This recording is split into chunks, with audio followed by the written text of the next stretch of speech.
I was discussing the disparity between the way in which most human beings experience their own existence and the way man's being and nature is described in the sciences. The way in which they describe human, animal, and insect behavior is in flat contradiction with the way in which most of us experience our thinking and our action and our existence. We have been brought up to experience ourselves as isolated centers of awareness and action, placed in a world that is not us, that is foreign, alien, other.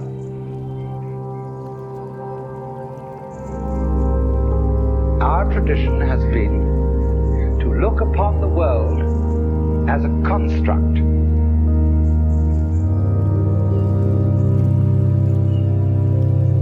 But it so happened that in the 18th century, Western thought began to change.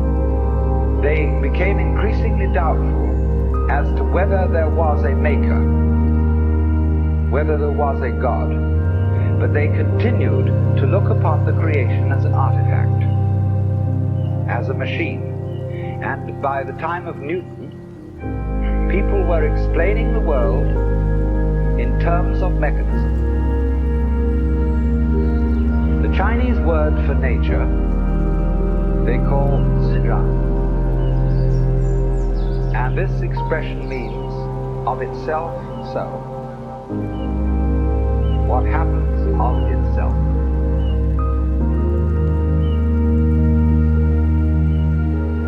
It almost means automatic, because automatic is what is self-moving. Your heart beats by itself, your hair grows by itself.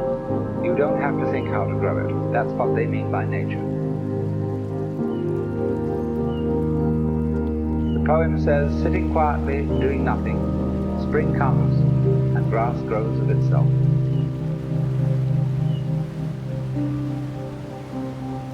So their principle of nature is called a Tao, means the course of nature.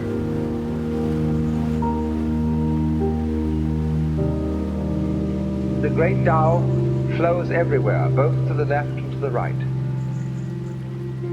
It loves and nourishes all things, but does not lord it over them.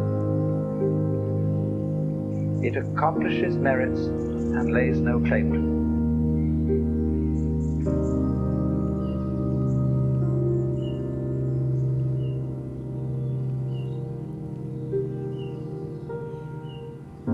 So there is a very great difference between the Chinese idea of Tao as the informing principle of nature and the Judeo-Christian idea of God as nature's Lord and Master.